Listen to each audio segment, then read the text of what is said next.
Over the next few minutes together, we're going to explore how organizations can embrace and benefit from talents of people living with disabilities. It is my absolute pleasure to introduce our next speaker to you. Liz Johnson is Paralympic gold medalist, founder and managing director of the Ability People.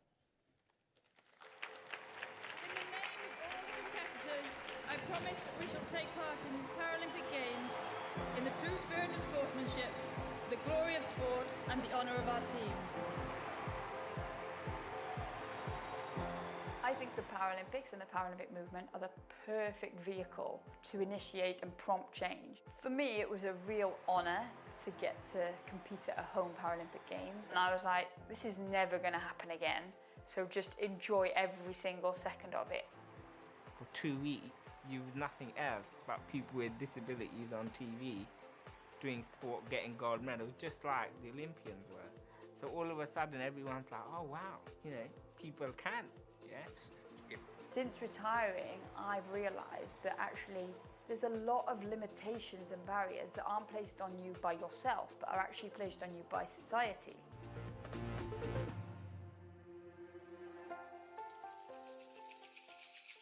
A lot of the time, disabled people will be sat at home looking at roles and not knowing if they can apply for them. Recently, I set up a company that is run entirely by people with impairment so that they can work remotely and with flexible hours as consultants or resources from anywhere in the world. Earlier on this year, she got in touch with me and said, would you like to be involved? And I jumped at the chance because one, it's employment, but it's not just employment, it's employment with somebody who understands the nature of disability firsthand. Hi, John. Yeah. When I'm telling Liz, oh, this might be a little bit difficult, I don't have to explain myself. She knows why already. I know that my team are strong and I know that they want to succeed and they will succeed. And so hopefully when they do, the model itself will filter down through other organisations. As somebody with a disability, when you employ, people expect much more of you. We are all human beings, so you know we can all meet the same benchmarks. It's just we do it in different ways. People with disability, they're some of the most resourceful, resilient, dedicated and motivated people on the planet. People need to stop hiding at home behind closed doors and get out there because the world has changed. Employ persons with disabilities now. It's good for you, it's good for them, it's good for us all.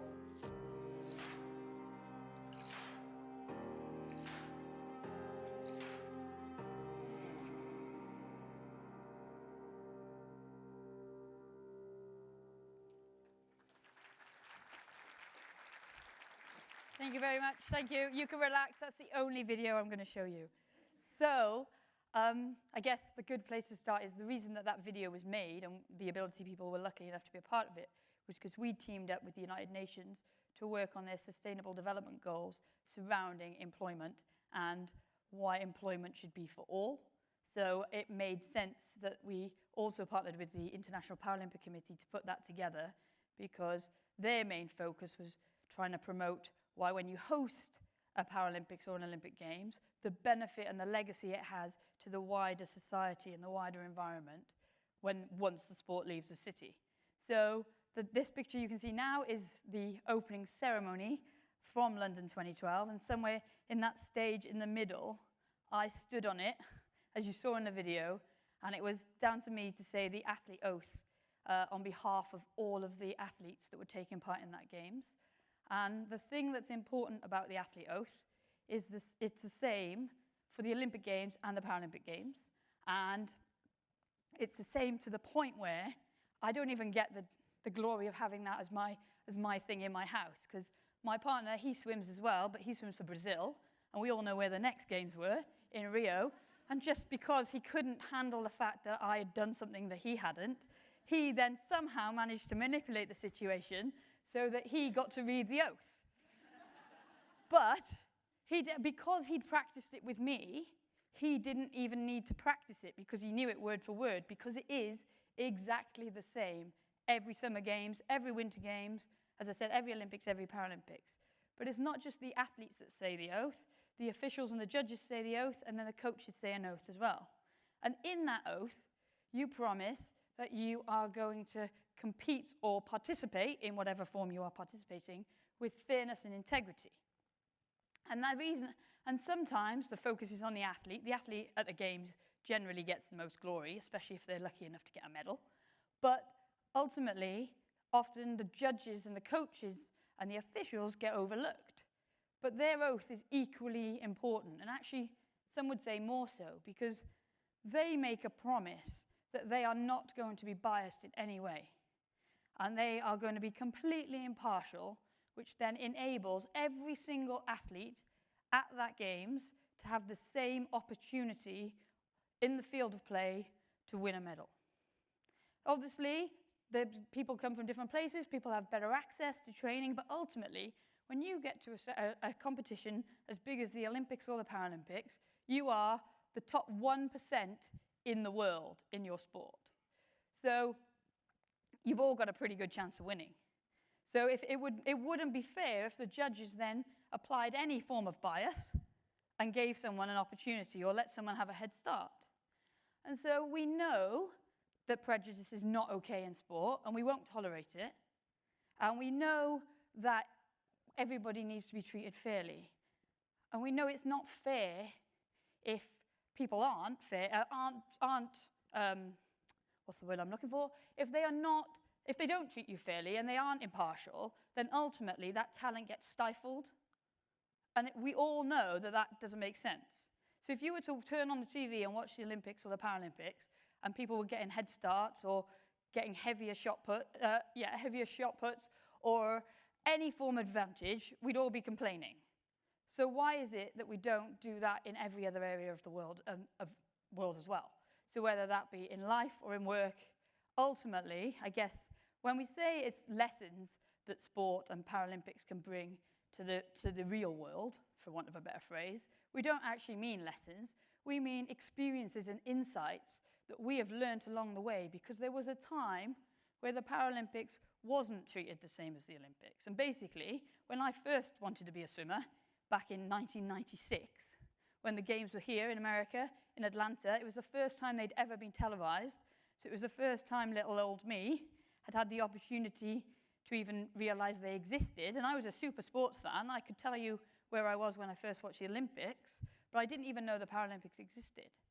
And so why should I not get we know it now to be true, that it takes more than being a little girl who's disabled who likes swimming to go to the Paralympics, because ultimately, back then, that was kind of what happened. If you could do sport and you were disabled, then there was a good chance you would make your national team and you'd get to go to the Paralympic Games. Whereas now it's a lot more elite. As I said, the top 1% of athletes get to go, and that's how it should be. So why is it that we don't treat everything like that? Why is it that we're like, oh yeah, we'll give that person a chance? And when we say give them a chance, we want to give them a fair chance. We don't want to give them a chance through the back door or with a leg up or with a head start, because that devalues their value. That makes other people not take them seriously. So the lesson, when we say lessons, like I said, it's insights. 1996 to the modern day, that's a long time. Like, it didn't happen overnight, but it did happen. And so if it can happen in one sector, why can't it happen in every sector? So that kind of takes me to me. So, 3 pictures of me that they're monumental times in my life, but none of them have defined me single-handedly, but they all are very relevant. And so we'll take the first picture to start with. And in that picture, what can you see? A child who hasn't learned to smile yet. Fine, okay, granted. But other than that, that's like my second week of preschool or kindergarten here. But like, so my second week of school. And all that you can see in that picture, correct me if I'm wrong, is a little 3-year-old with bunches. Like, there's no way in that picture to tell that I am different to any of my peers. And as you can see, I definitely am. And I really wish I could put this clicker down, because I need this hand to do quotation marks and things. But anyway, I can't, so we'll just have to ride with it.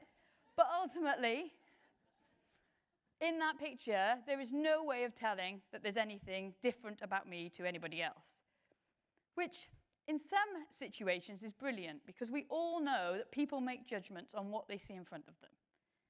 But in other situations, it'd be really helpful to say, no, I'm not drunk all the time, and I'm not really bad at these things.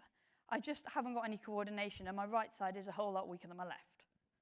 Because I was born with a disability called cerebral palsy. So you can call it a condition, you can call it an impairment, you can call it whatever you want. But the important thing to remember is that I don't suffer from it. It's just a part of who I am. Just like some people have red hair, some people have glasses, I have cerebral palsy. And so when I went to school, I was super fortunate that my mum was a teacher, which was beneficial, because she knew how the education system worked, so she knew who she needed to speak to make sure I got the best opportunity to access the education that I was entitled to. Because again, even a generation before me, people with cerebral palsy didn't get the opportunity in Great Britain to go to mainstream school.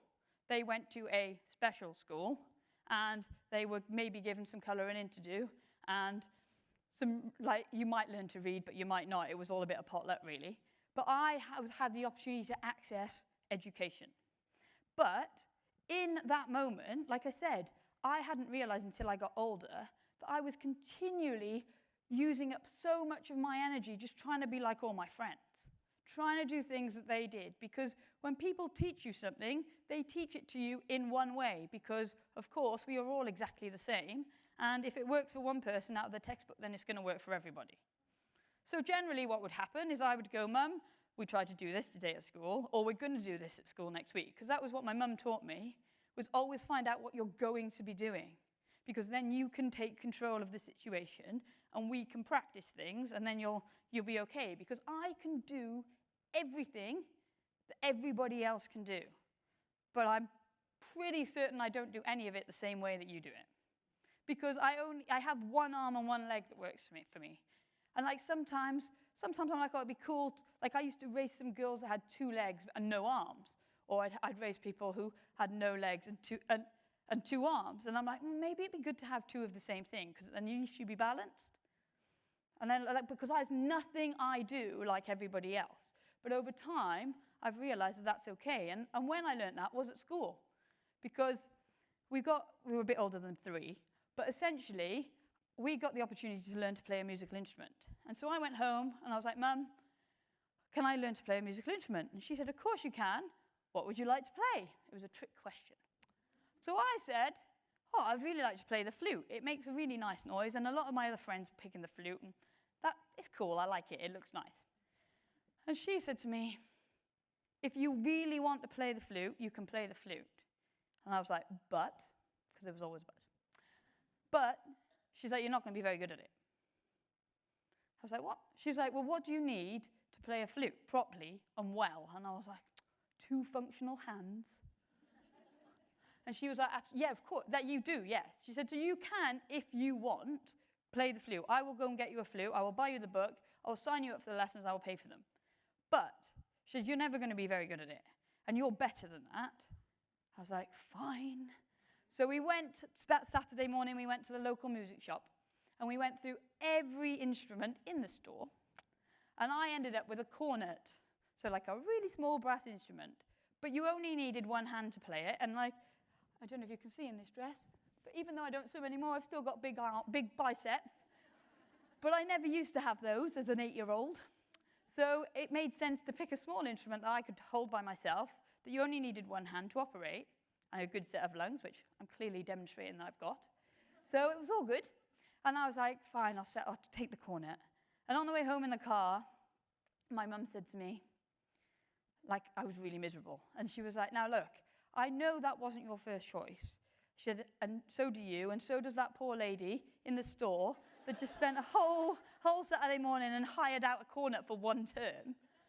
But unless you decide to tell anybody else, they will never know that this wasn't your choice. And to everybody else, to the wider world, you are playing a musical instrument. And the choice is yours. And that was the moment I realized I'm not living with a disability, and I don't have a disability. I am disabled, but I'm disabled by the barriers that society and processes put on me.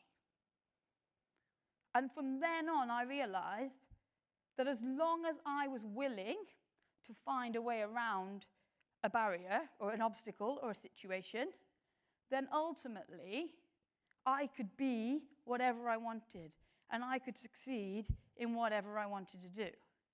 And it was a really, really liberating feeling. But it wasn't, wouldn't it be simple if it was all over from then? But it wasn't. And then, that then led me to a path where I loved sport. I'm like one of the most competitive people on the planet. And I loved all sport, and I played all sport. And I ended up being a swimmer, but it wouldn't have been my first choice. But thanks to my wise lessons up to the age of an 8-year-old, I realized that I needed to take control of what I could. So swimming was the avenue that presented itself because it was one of the most evolved Paralympic sports at the time. I was good at it. I wasn't brilliant, but I was good, and it presented an opportunity. So I decided that I would swim. But, as I said, the Paralympics wasn't always what it is now. And my dad said to me, well, that's a great idea, but what are you going to do for a real job? Because swimmers in Britain, maybe in America you'd get away with being a swimmer, but in Britain, swimmers don't earn any money. And Paralympians, they definitely don't earn any money. So what are you going to do? And I was like, well, I like maths and I like money, so I'll be an accountant. And he went, okay, that's fine. He took that. He's an accountant, so he did try to convince me to be a lawyer, but I was like, I don't have time for that. I need to swim. So I stuck with it. I was like, I'll be an accountant. Then I said to my mum, you need to go and find me a swimming club. And she's like, oh, well, you're in one. But I was in a swimming club for people who were disabled. I wasn't in a swimming club that trained like an athlete. They were, like I said, they were just glad I didn't drown every time I got in the water. So good on her, she did the right mum thing. She went round, looked for a club, found me one, and I went to this club. And then from there, it was fine, it was brilliant, and I just got better and better. But what I had to do in order to go to the Paralympics and keep my dad happy and get a degree was juggle a schedule. And ultimately, that's when I realized that if you find a goal that's important to an individual, even if they are working to an overall bigger goal, it might be a collective goal of an organization or a team goal or whatever, but another goal, if you don't make part of that relevant to them and worth it to them, then they are not going to give you their all. Because for me, in order to get that cap and gown and a Paralympic tracksuit, I basically had to set my alarm every morning at 4:37, and I would drive for an hour, and I would swim for 2 hours, then I would drive back. I'd go to school from 9 till 3:30, then I would get back in the car, I'd drive again for an hour, I'd go swimming again, and then for 2 hours, then I'd get back in the car, drive home, and I'd get back into my house at like 9:15 at night. So essentially, my school days were 17 and a half hours long with 0 downtime, because even in my free periods, I used to go to the gym. And the amount of people that say to me, oh, I couldn't do that schedule, and there's nothing wrong with me. I'm like, well, there's nothing wrong with me. But I see their point. Like life can sometimes be more exhausting for me. But my goal was relevant to me and important to me, and I needed to do it because I wasn't the best swimmer in the world. So if the motivation is there, then the character traits come through. And actually, we are all human beings. And ultimately, what I learned with the whole cornet situation and what I learned with my daily schedule was essentially, we're all normal, but everybody's normal is different. And then, so from then, I was like, I made the team, and I got to go to the Paralympics in Athens in 2004, and I was 18, and I got a silver medal, and then that meant I had 4 years to go to Beijing, and Beijing was the one where I was like, I'm going to win. Because if you say it out loud and you commit to it, it's easy, right? So again, I made my choices based on the best business schools in the country, the best swimming pools in the country, and the best swimming clubs in the country. And then I crossed them all off until I ended up with what was going to give me the most authentic experience of the whole thing. And I ended up in Swansea University in South Wales. And so I didn't have to do any crazy 1,000-mile commute a week anymore. And in that first year, I broke my first world record. And I was like, wow, I'm the fastest person in the world. That was a good decision. Whew. I was like, I'm on track. And so then fast forward a couple of years, and in my final year, I went to the World Championships in South Africa, and I broke the world record again, and I won 3 gold medals, and it was my most successful championships ever, and I'm never getting back in the water now, so it'll stay that way. And then I went and I graduated, and the thing that's important about that graduation is not, yes, it did what it was supposed to do, but it also broke down so many stereotypes. Because people have genuinely said to me, yeah, but you can't be disabled because you're clever. Or you're really pretty for like a disabled person. I'm like, thanks, I think. Like, okay. But essentially, cognitively, that proved that I am more than capable. And actually, by getting that cap and gown, and the scroll, obviously, don't forget the scroll, and the gold medals and the world records, it proved that actually I could do whatever I set out to do. If I had the right people in my team, I could be the best version of myself. And then so fast forward, I had 1 whole year into that picture. It's a bit of a spoiler alert, isn't it? The gold medal's right there. But essentially, we got to Beijing, and I won a gold medal. But I'd always dreamt of winning in a world record time, and by a body length and a half, so I didn't have to wait for the scoreboard. I knew I'd won. It didn't go down like that at all. I won by half a second, and it was horrific. On the video, it looks like I lost, but I didn't. So, but what was more than that gold medal was I won that gold medal on the 12th of September 2008, a long time ago, I know. Oof. But on the 1st of September 2008, I possibly had, I think, what will probably the worst day of my life.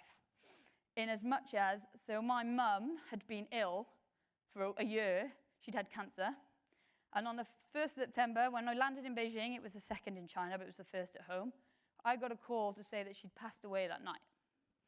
And so she had cancer, and it was terminal. I knew at some point she was going to die. But when I last saw her on August the 23rd, I didn't know it was going to be the last. I genuinely had no idea it was going to be the last time I ever saw her.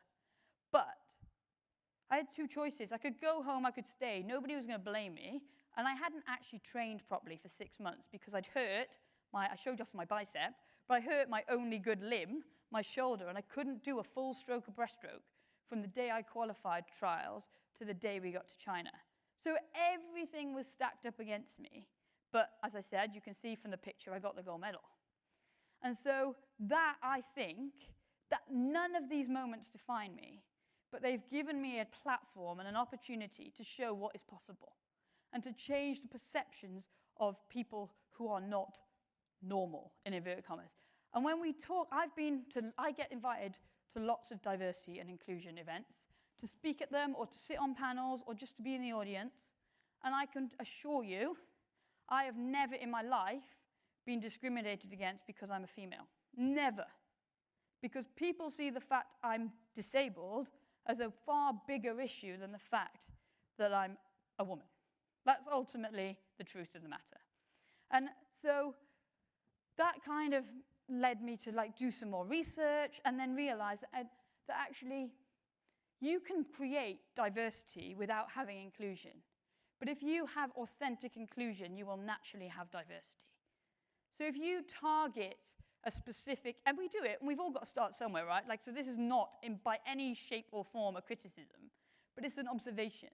If you choose a specific area to target or a demographic to target, and like I said, we've all got to start somewhere, yes, you're increasing diversity, and yes, you are being more inclusive, but you are not being fully inclusive. Inclusion means everybody, an opportunity. And so, we'll go on to that side. And this is what led me to set up the Ability People, because ultimately, I'm one of the lucky ones. I've been able to be the best version of myself, ultimately because I've always been in situations, whether it be as an athlete or in a career post-swimming, I became a broadcaster, so I still got to pick and choose my work. And I'm an athlete mentor, so I work with young people, but again, I get to choose my work, I get to choose my hours, and I get to choose my rest periods. So I'm in control of my optimum function. But not everyone's got that luxury. And in the UK, I heard a stat that the employment gap for disabled people it's lower than in America, so that's the American stat, 46.8%. I'll get to that in a minute. But ultimately, it was 30%. But it wasn't, the 30% did bother me, but the thing that bothered me more was the fact that it hadn't moved in 10 years. And I'm like, how can that be possible? Like, we're living in the 21st century here. Like, we've all got more equipment that makes us more independent. We've all got more access to things. Why is it? What are the issues? And I started to look into them.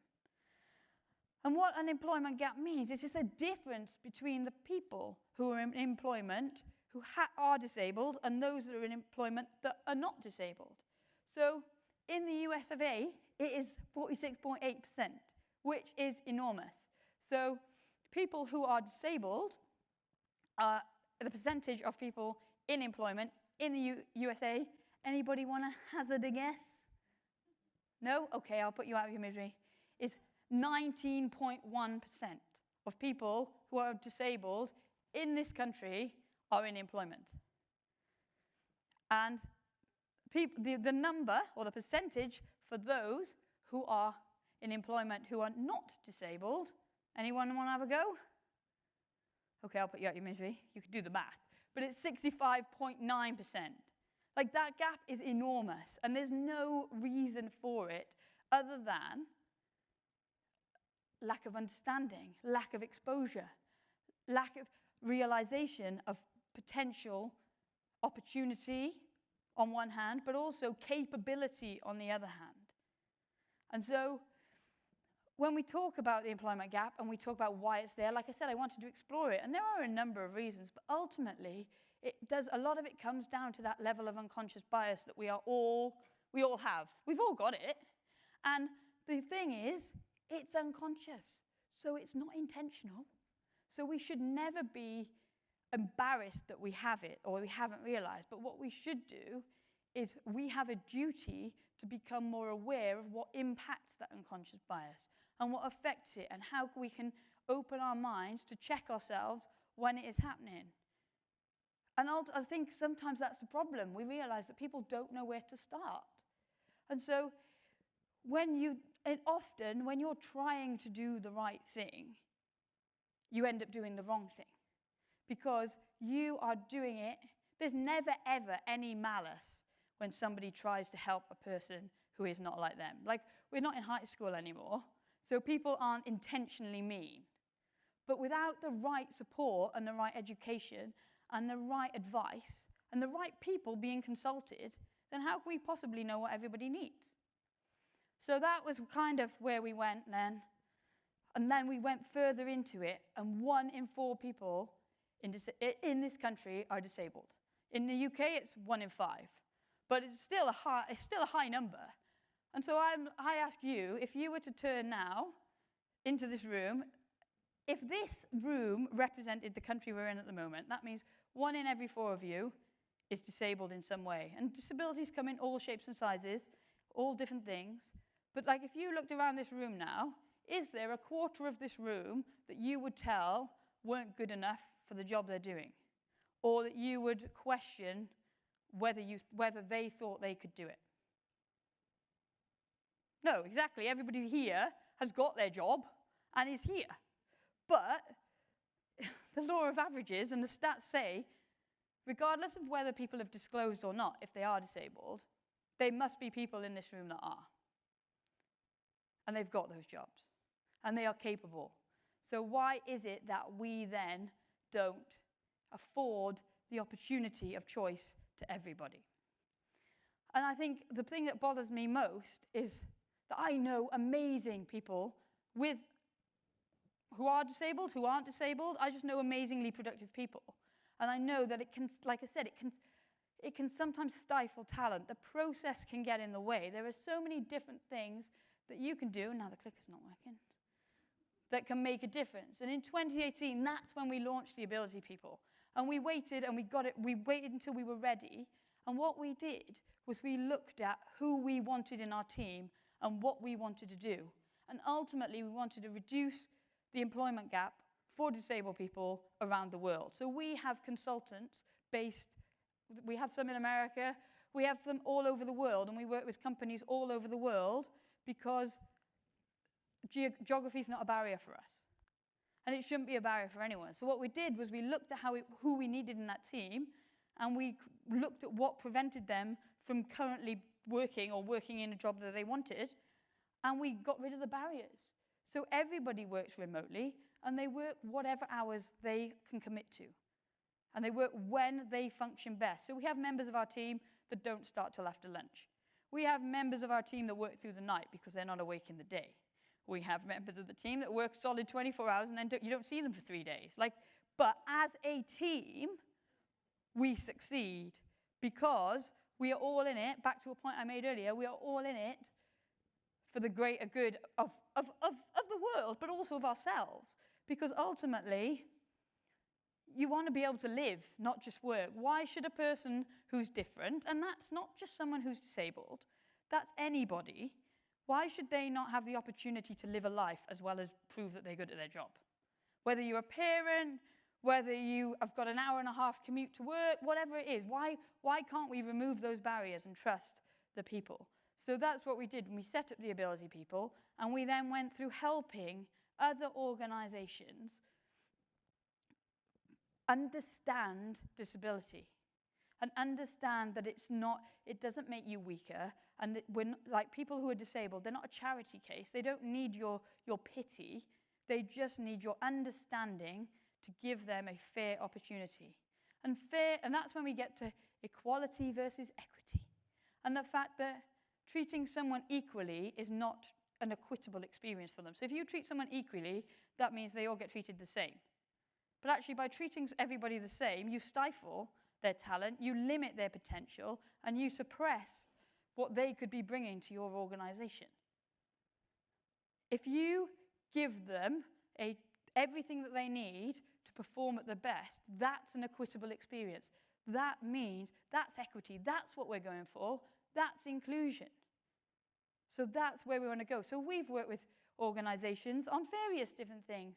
And like I said, people never have the intent of trying to make your life difficult. They always attempt to make a change in a positive way, but by not consulting the right people, they just waste resources, they waste money, and if they get it really wrong, they actually antagonize the community because they're like, well, why don't you just ask me?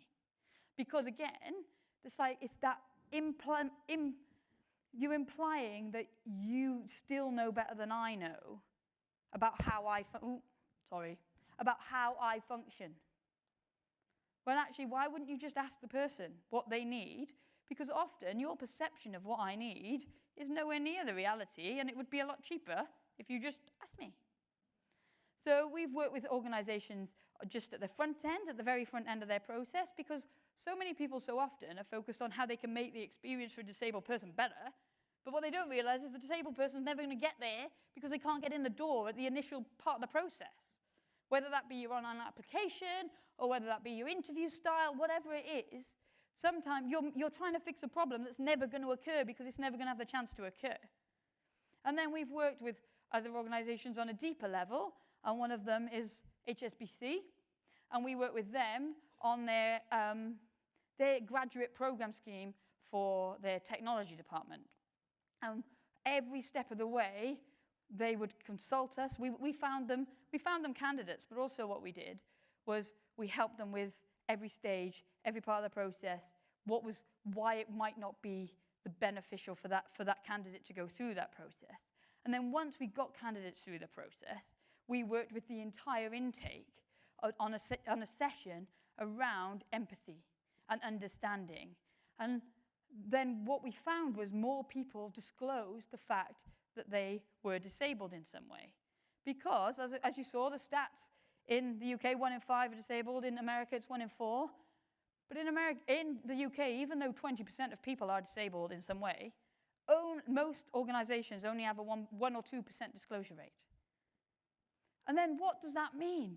That means that these people are not being able to function at their level or their optimum level because they're exhausted from trying to fit in or trying to cover up their difference. Because Nobody ever judges someone who wears glasses, right? Like, you never have to explain why you've got glasses on. It's just, I mean, sometimes it's for fashion. But ultimately, you never have to assume that why we're wearing glasses. But ultimately, that should be the same for anybody. We should create an environment where it's accessible to all. And if it's accessible in every sense, and that's not putting an elevator in or a ramp or a railing on the stairs, which would be really useful, just saying. But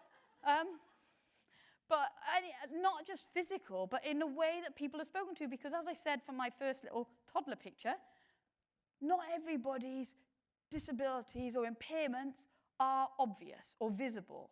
And actually, sometimes they're the ones that really struggle to fit in. So at TAP, or in the world, and actually for everybody in this room, and hopefully everyone at this conference, we've got that one goal, and it's parity of opportunity, to a point where people have fairness in a process or in life. And like, we all say life is unfair, and there's always going to be situations where people are disadvantaged. And that is like survival of the fittest, that's competition, that's why we don't all do the same job, or we aren't all the same personality. But ultimately, what we need to get to is a point where everybody has the chance, and everybody has the opportunity, because we're living in a world where fairness should be everywhere. Society is diverse. Society, you would hope, is inclusive to some level. But ultimately, the biggest thing is, if we don't have an organization that represents society, then how can we serve it best? How can people thrive? And if we were all the same, then we would never get anywhere. Like, if I tried to swim by myself, I would never have won without my doctor, without my physio, without my nutritionist, without my coach, because I didn't have that knowledge. And I acquired it, but I never acquired the amount that they had. So I had the most elite team around me at any one time to make sure that I could be the best athlete in the world. So why does it not make sense that we make our teams as strong as they can be? And we access talent that at the moment we're not going to ever access, because people get to a point where I'm not going to explain myself to you or why I do things differently, and I'm not going to beg you to change a process for me. If I have to do all of those things, then you're not the organization for me. That's how people think. Because why should I? Like, back to the glasses thing, you don't have to explain why you're wearing glasses or apologize for wearing glasses. You just wear the glasses.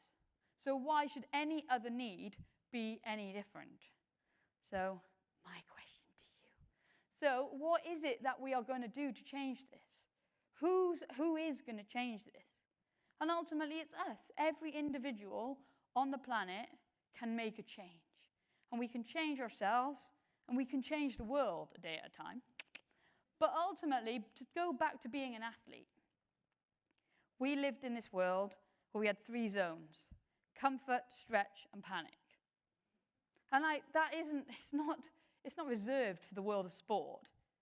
It's everybody lives in those zones at various stages of their lives. I mean, as British people, when we keep going to these talks with Americans and they say, get up and dance, that's so far into our panic zone that, like, we're not playing, okay? But ultimately, the development happens in the stretch zone, where you go out of your comfort zone and you make a difference, because change only happens then.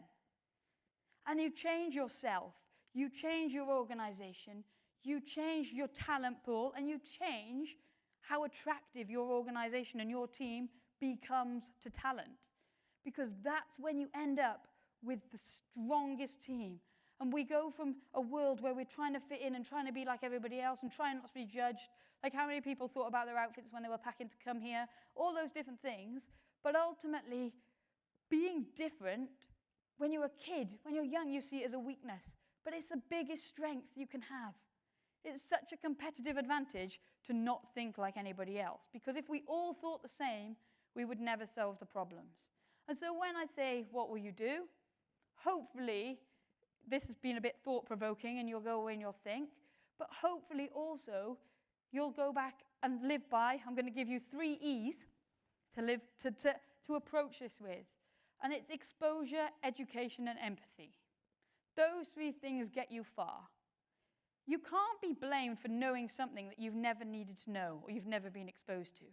So like back to the graduation picture, and the reason it's so funny is because when I went to that swim team and I joined, my coach left me in the lane with 10-year-olds until I was 15 because he was judging me solely based on time. And I can't go as fast as everybody who's got 2 fancy arms and 2 fancy legs at work. Like, I can't do it. So I didn't move, and it goes back to that equality versus equity. I was equal, I was allowed in the pool, but I wasn't getting an equitable experience out of the process. But not only that, he tried to tell me how to add up and work out the averages of a test set that we were doing, because he thought, because I was disabled, I wasn't educated. Because in his era, like I said, I wouldn't have been educated. So you can only go on your experiences, but you owe it to yourself, and you owe it to your organization, and you owe it to people around you to become more aware and become more educated and learn to empathize with difference, because everybody's normal is different, but it doesn't make anybody's better or worse than anybody else's. And you should never need to be in a position where you have to justify why you do something the way you do it. But you want a society and a community where you feel like you can. So like for me, for example, if some days I've brushed my hair today and everything, but sometimes it'll take like 40 minutes to do my hair because I just can't get my hand to do what I want it to do. Or I'll ask my partner to do it and he'll do it wrong, and I'm like, no, it's wrong, do it again. But ultimately, sometimes I'll do it in 10 seconds. But if I came in to the desk and sat down and I went, oh my God, I'm so exhausted because I couldn't even put my hair up this morning, people are like, what is wrong with you? But I don't have children, but if I did, and I came into the office all in a fluster, I said, oh my gosh, we were just about to leave the house this morning, the cereal went all over the floor, I had to change the kids, and then I got stuck in traffic, and then I was late for that. People would understand that because it's normal. And the point is, we want to get to a world where we can be our whole selves, we don't have to judge. And we can do that in a variety of different ways. And it's not about trying to prove that you are willing and able, but you don't know where to look. It's about seeking out the right people, and whether that's through sessions where you expose yourself to being disabled for an hour, and we do a lot of that at the Ability People, where we do simulation, we do team building, but we expose people to difference. We impose a difference on you just so you understand a different way of thinking. Whether you meet people who are disabled, because some people have never met people who they know to be disabled before. So there's a lot of different ways of doing it, and there's a lot of ways to help. See, we could help you. But ultimately, the idea is that if you get that education, you get that exposure, and you have that empathy, then there's no reason why we end up not treating everyone like human beings. Because I was just a little girl that wanted to be the best in the world at something. And I had my gold medal dream, I'm going to put the clicker down, of being a swimmer and being the best swimmer in the world. And luckily for you guys, here's my gold medal. Whoop. So just because my gold medal was a piece of metal on a piece of rope, ribbon, rope, whatever, and people can relate to that, it does not mean that other people shouldn't be afforded the same opportunity, because every single one of us on the planet has our own version of a gold medal dream. And we have a duty to each other as humans to empower people and give them the opportunity to succeed. So thank you very much.